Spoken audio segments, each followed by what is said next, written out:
One of my favorite shows, Gable and Stein's The Drowsy Chaperone. Remember? It's the full show with the original cast, including Beatrice Stockwell as the chaperone. Let me read to you what it says on the back. It says, mix-ups, mayhem, and a gay wedding. Of course, the phrase gay wedding has a different meaning nowadays. All right, now, let's visualize. Imagine, if you will, it's November 1928. You've just arrived at the doors of the Morosco Theater in New York. It's very cold. Remember when it used to be cold in November? Not anymore. November's the new August now. It's global warming. We're all doomed. Listen.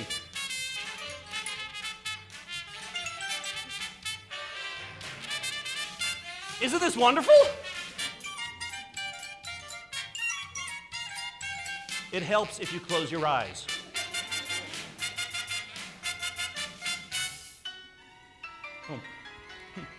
Overtures. Overtures are out of style these days. I miss them. It's the show's way of welcoming you. Hello, welcome. The meal will be served shortly, but in the meantime, would you like an appetizer? That's what an overture is to me. A musical appetizer. A poo-poo platter of tunes, if you will. Oh, something new. What could it be? Sounds like a dance tune. Kind of rollicking? Maybe involving pirates? Don't worry, there are no pirates. Oh, now here it comes. The moment when the music starts to build and you know that you're about to be transported.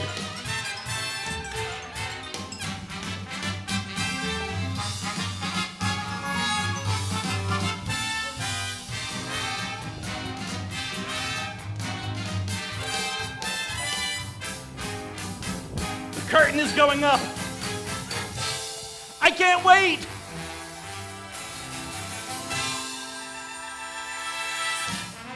A wedding, hooray! There you have it. All the guests have arrived. We have a bride who's giving up the stage for love, her debonair bridegroom, a harried producer, jovial gangsters posing as pastry chefs, a flaky Corrine, a Latin Lothario, and an aviatrix, what we now call a lesbian. And of course, my favorite character, the Drowsy Chaperone. What more do you need for an evening's entertainment? Last week I auditioned for Swanee Lake. A little annotation. Kitty and Feldzig were a couple in real life, Jack and Sadie Adler. Now this is a familiar comic construct, the stupid woman and her long-suffering companion. Well, she appears stupid, but in the end she does something clever that makes everyone wonder if it was all just an act. Well, the irony here is that Sadie actually was quite stupid. Jack had to explain all the jokes to her, apparently. But still, she had a wonderful career on the stage. At that time, the theater was the only place where stupid people could earn a decent living. This was before television, of course. He's still alive, you know. I saw him on the news recently celebrating his 100th birthday. To say that the passing years had taken their toll on him would be a grotesque understatement. They wheeled him out, and he had that wide-eyed expression of pained confusion that God reserves for the very, very old on their birthdays. You know, the one that says, "Who are you? Who am I? And why is this cake on fire?" You know what I mean? In walks Aldolfo, self-proclaimed ladies' man. Aldolfo was played by former silent film star and world-class alcoholic, Roman Bartelli. Remember, he's the one who drank himself to death in his chateau in Nice. It was 5 days before they found the body, and by that time, he had been partially consumed by his poodles. Well, he was only partially consumed. You know, you couldn't get away with a performance like that nowadays, could you? No. Mature contemporary audiences are too sophisticated to enjoy broad racial stereotypes on the stage. So we banished them to Disney. Let the children sort it out.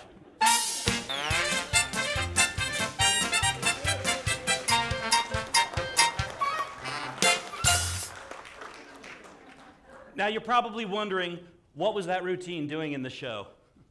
Well, it's very simple, really. There's a song coming up, and they needed something to allow for the set change. It's mechanics. It's like pornography. Let me explain what I meant by that. That's what I love about her. She just does what she wants, whenever she wants, regardless of the needs and concerns of others. My mother was like that.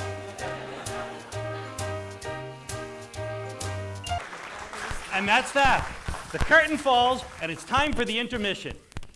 At least it would be if we were actually sitting in the Morosco Theater watching the Drowsy Chaperone, which, of course, we are not. I don't like intermissions. They ruin the magic, you know?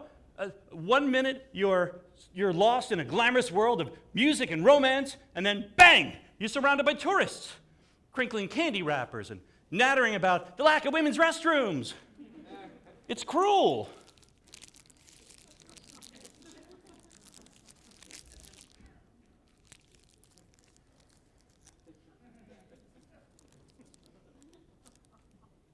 Oh, it's a power bar.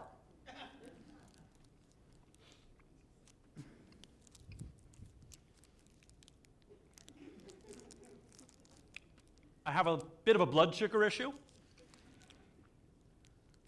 I have to eat small meals all through the day, or I get jittery.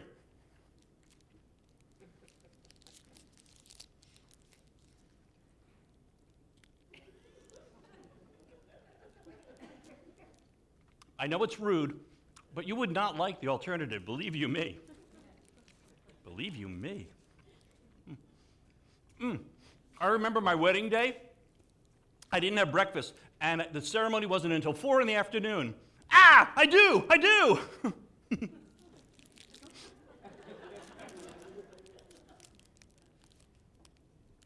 Are you surprised to learn I was married? Well, there you go. You shouldn't go making assumptions about people, should you? I'm a very complicated person.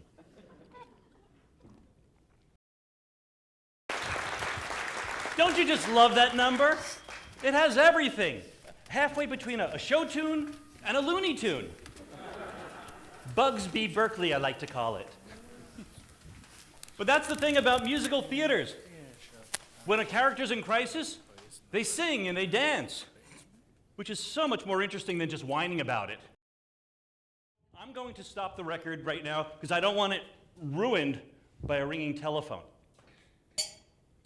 Now, we have here 2 vaudeville performers who have slipped through the cracks of time. They are Noel Fitzpatrick and Ukulele Lil. I don't know anything about them. I imagine that Ukulele Lil plays the ukulele, although she doesn't in this show. Actually, I tried to find out more about her. I looked in all of my books, and I even tried the internet.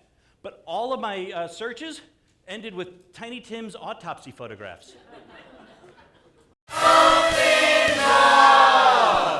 Oh, no.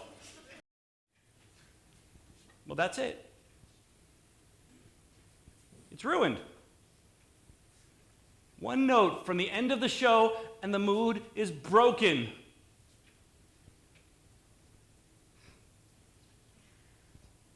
I should just start it over from the beginning. No. Look, I know it's not a perfect show, but it does what a musical's supposed to do. It takes you away to another world and gives you a tune that you can keep in your head, you know? A little something to help you escape the dreary horrors of the real world. A little something for when you're feeling blue, you know?